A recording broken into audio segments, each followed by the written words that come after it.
Good morning, good afternoon, good evening. Welcome along to the Royal Link Up podcast. And we're smiling today. Everyone smile. Everyone smile for the comments. You We know are who back. you are. You know who you Yeah, are. you know who you are. We are back with this week's episode of the podcast. Devastate, how are you today? I am good. The weather is warm though, and if you're sat at a desk gaming, it can get uncomfortably warm. So I've It's, got it's all the very fans on, it's and very it's cool in my house. It's yes, very cool in my. I've been it's in a hoodie all cool. day. Yeah, it's like because I don't really get a lot of sun out of this window, which I've got here. I'm next to the garage, which is here, and it's been honestly I've been in a hoodie until I went to pick the kids up from school. I've been in a hoodie all day. Yeah, I've not been wearing very many clothes today. We won't be doing any episodes of the podcast naked or topless going forward. Although, Just a note. if you wanna see that, let us know. We can start up an OnlyFans. We'll do anything for money on this channel to a certain degree. Masanevra, how are you today? I am very well and feeling very welcome with 53 days to go. Yeah, 53 days to go. We are recording this on Tuesday the 13th. So Friday, we are 50 days away. So make sure you're tuned into all of our social media channels. We'll be doing a big countdown from 50 days across all of our platforms with a whole range of content, which we've got lined up for you. So make sure you are subscribed, followed, liked, whatever platform you're watching us on to make sure you stay. So make sure you stay tuned and up to date with what's going on with the link up. But yeah, 53 days away. We are getting close. Anyway, on to this week's podcast. We're going to talk about Formula One, GeoGuessr, some monitors, and Masters Game of the Week. So we're going to kick off Devastate with F1. Talk to me about that. Yeah, so back in March, EA revealed the official PC requirements for F1 25. But today they have announced that you can play the game in 8K. So I thought it'd be a good time just to speak about the PC requirements if you want to play in 8K. Let's just mention that there's so many 8K monitors out there as well, and everyone's really set up with an 8K monitor as well. So yeah, I'm looking forward to the PC spec requirements. Yeah, but that's the thing about it is that they're dripping their way into the market 8K monitors, but the majority of them are only 60 hertz. So the gameplay is going to be absolutely atrocious. But I've got the specs here. So this is 8K, 60 frames per second. You're gonna need a 4090 or 5090 because what we said before about 4K gaming, especially applies to 8K gaming, you need those 32 gigabytes of VRAM. Sorry, 24 gigabytes of VRAM, and you're going to obviously have to run 32 gigabytes of normal RAM. I wonder if my 4080 Super will run it. No. No, not at all? It doesn't have the VRAM in it. Huh. We've got 64 gigs of RAM. No, but it's the VRAM on the graphics card. So, as you sort of... you need 16 minimum for 4K, and you sort of need 8 to 12 for 1440p gaming. But yes, although the CPU requirement, because this is a very GPU intensive game, the CPU requirement isn't that horrific. 12600K i5 would do it, or a 7600.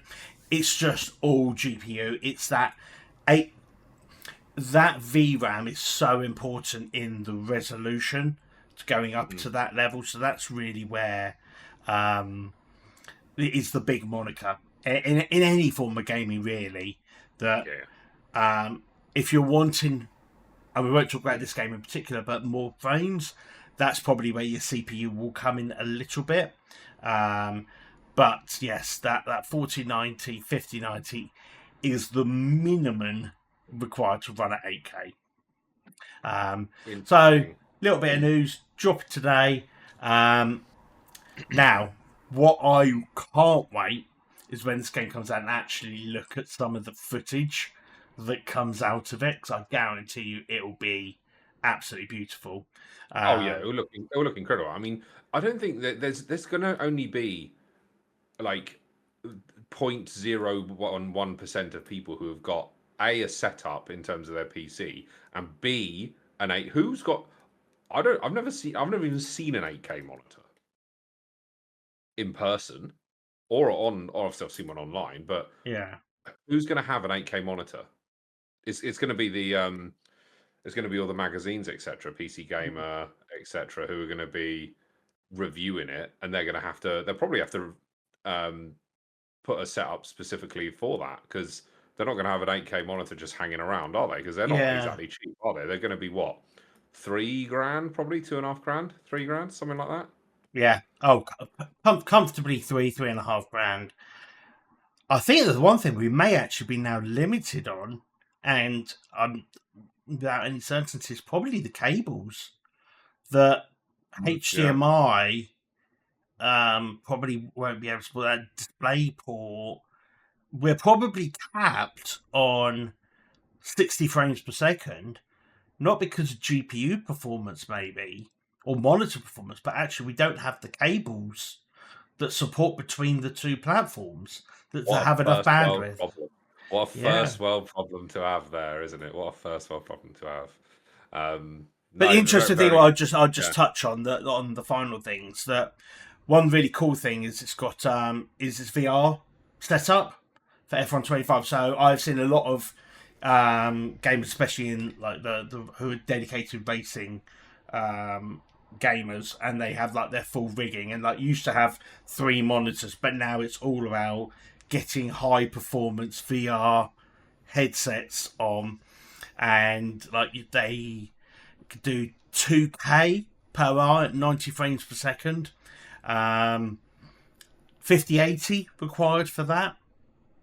So but it's so a little bit, probably ideally, but 2K per eye, 4K in total. But that's native resolution as well. That's not using any form of upscaling. That's very good. But yes, I will like to see some of those setups. Yeah, indeed. I think moving on to one of our few other topics, which I think leads in quite well with that, is Samsung have just launched, or announced, should we say, a 500 hertz OLED monitor, which sounds absolutely unbelievable. But it's going to be $1,500, and it's on a 27-inch panel.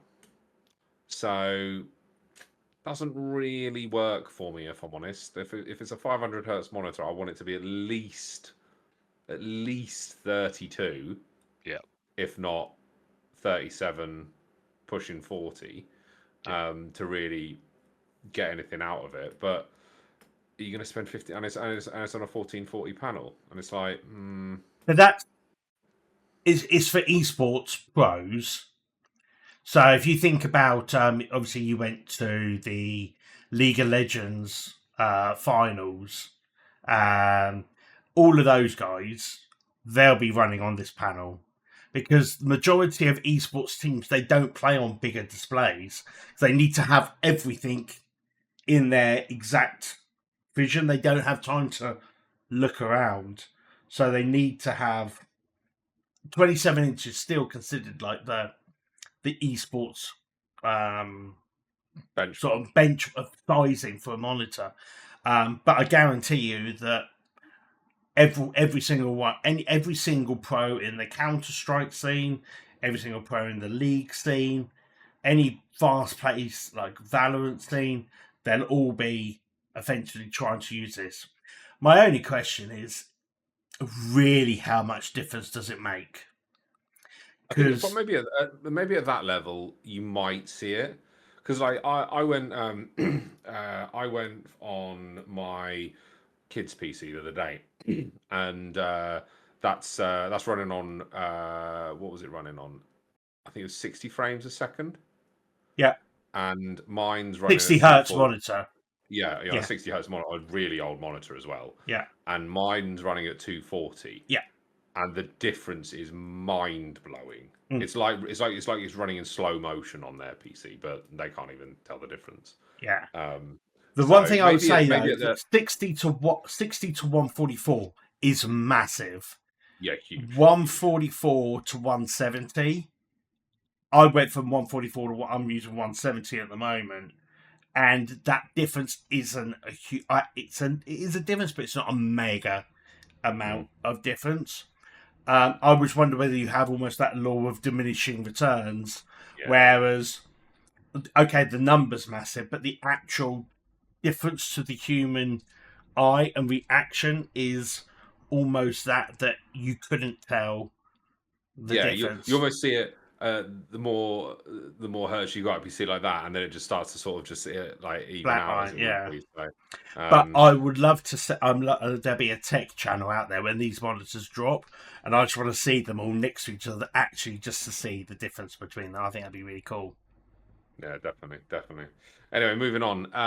GeoGuessr, a game which I've looked and watched quite a lot of videos on. I played it once myself. I'm not too bad at it. But Devastate. Tell me about this.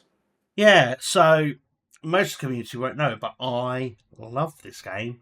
I play it a fair amount. I compete in Jules Online. Go up the ranks. I love the game. I think it's absolutely brilliant. But they have decided to release the game on Steam. Now, for all of you who don't know what the game is, essentially it utilizes Google Street View. You get basically put anywhere in the world, and you have to pull up the minimap and guess where you are. The closer you are to the actual location, the more points you get. It's essentially the gist of the game.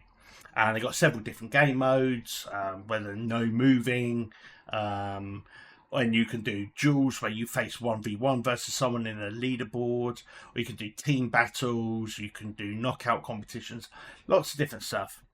And it's got a thriving online community. They had the World Cup last year. They're going all guns blazing still, and there's a lot of development in the scene. And it's done very, very well. The people who created the game out of, I think, Sweden, done incredibly well out of it. So they dropped the game in Steam. And it's free to play, so you haven't got to buy it. But it has angered the whole of the GeoGuessr community, because they basically have priced it in game horrifically.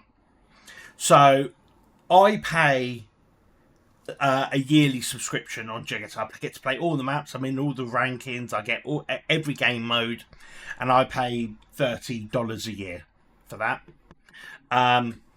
What they've done in Steam is basically charging you $30 for little under a tenth of all the stuff that I get access to. Yeah, it doesn't make any fucking sense. So, because of that, and it's been out now for 5 days. It has now the second worst rated game of all time on Steam. What's the worst rated game on Steam of all time? War oh dear. War of the Three Kingdoms, I have nothing of that. But it has overtaken Command & Conquer 4 Tiberian Twilight. Which I will laugh about that. But yes, it is. Every single comment is all about the monetization method, and I think that they're going to backtrack on it. I think they've released it in early access, and I think that is like an absolute disaster. It wouldn't surprise me if this is something to do with how Steam forces developers to pay 30%. I think it's 30% or like 20% of how much money a game makes. I'm not quite sure how all of that works out to a subscription model, but it's a plowed down version with aggressive pricing. And until they essentially go, you have your main subscription on GeoGuessr, and then you can just log in Steam and you get full access. It won't change, but there's potentially the damage is already done. So there's, I think it's 2,500 negative reviews in 5 days. Is pretty damning. To come any from. publicity is good publicity, is it? Or no, I mean, and I love the game. I absolutely love the game. I'm telling everyone, do not download this on Steam at the moment. Go and play it in browser because it is a far better experience. And they've told me go. I got a message when I logged into my GeoGuessr account. They're like, go and get it on Steam. Absolutely not. How a game that is still better in browser, better than a dedicated program that you run locally, is a disgrace. 17% of the 3,288 user reviews are positive. So yeah, and that's all because every comment is around the monetization method. Because you are paying the same amount of money for a tenth of the features, and it's just not good enough. So I am generally everything that they do is good. This is just disaster written all over it. And yes, it is an early access. Yeah, I think it'd be quite fun to play at the link up. And maybe that's something that we do think about playing at the link up for sure, because there'll be people whose geographical knowledge is absolutely abysmal, and there'll be others who's really good. So I think it'll be one of those maybe evening games where we play like Jackbox, etc. Because you can play it in 5 minutes, can't you? Yeah, so what you do is I would set up a private room with a private key that everyone can come in and play. Yeah. And it'd be run off my account because I've got the pro account, so we shouldn't get any ads or anything like that. So I think it'd be actually quite a good, fun game. And it will test people's knowledge, and we can do loads of different. We can do fun ones. We can do ones that are local, ones that are anywhere around the world. We can do curious things that have been caught on Street View. We can do lots of different things. So, yes, I would be well up for playing some GeoGuessr at the link up. And I actually think one of the comments that we had on one of our TikTok videos actually suggested GeoGuessr. So, no, I think we'll have that on the list. We'll add that to the list. Mass, add that to the list. Right, moving on to the final part of this week's podcast, where where Mass talks you through a game that we're potentially going to play at the Link Up, which has either been recommended by you or someone within the Link Up community. Mass, what is the game, and talk us through it? Yes, lads. Well, it's one I stumbled across a little while ago. I don't know if either of you ever seen a fantastic sci-fi film, Edge of Tomorrow, or also known as Live, Die, Repeat, with Tom Cruise. Yeah. When they're in those sort of mech-style suits. I wonder if this was inspired in any way by that. But the game, it's from the developer and publisher Shark Mob AB. It is Exoborn. It's going to be available via Steam. There is a caveat. As I say, it's a planned release date this year, so it may not be in time for the Link Up. There's plenty of in-game footage, though. There's got a couple of videos there and several in-game, well, it's about 4 videos actually, and about a dozen or so in-game screenshots as well. Looks visually looks absolutely gorgeous. It's over the shoulder. Exoborn is an open world tactical extraction shooter set in the world torn apart by extreme forces of nature. Customized powerful exo rigs to gain strategic advantage in ever-changing weather conditions. Face hostile factions, enemy players, and Mother Nature herself in intense high-stakes sessions. So yeah, I mean, as I say, if this was available for the Link Up, I'll be all over it. Depends on it, I suppose. Obviously, we wouldn't know what its price point is as well, but I don't think there'd be, I think there'd be quite a lot of takers. I think it looks visually, yeah, visually it's just stunning, like absolutely stunning. if it's as polished as it is from what you can see in the video footage, then they've clearly got a great game here. Yeah. So. Yeah. I mean, they had a play test in February, so they're obviously fairly confident about getting it into the public limelight. But yeah, there's no date. But to me, it looks really good. I like it. Need more of these games. More of these games. Yeah, yes. It's on the wish list. I'm following it. So 53 days from now, who knows?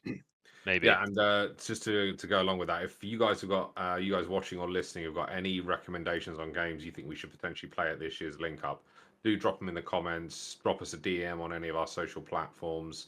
Obviously, give us a follow as well. We'd love to hear your suggestions, and we can also talk about them in this portion of the podcast each week as well, because we'd love to hear any recommendations that we got from you guys for sure. Because there's going to be people out there playing games that we've never even heard of, which are probably absolutely incredible for in-person lands. So drop them in the comments for sure. Right, I think that pretty much wraps up this episode of the podcast. Nice, short, sharp, and sweet this week. But we've been prepping for the 50-day countdown starting on Friday. So make sure you're tuned into all of our social media channels for that. Before we go, make sure we're all smiling. We're all smiling today. So yeah, until next time, I think that's all, isn't it, gentlemen? It is indeed. Cool. Well, until next time, I've been the Amazing Sniper Beef. I've been Devastate. And I've been Matt and Ivory. Tofu. Yeah, catch you later, peeps. Goodbye.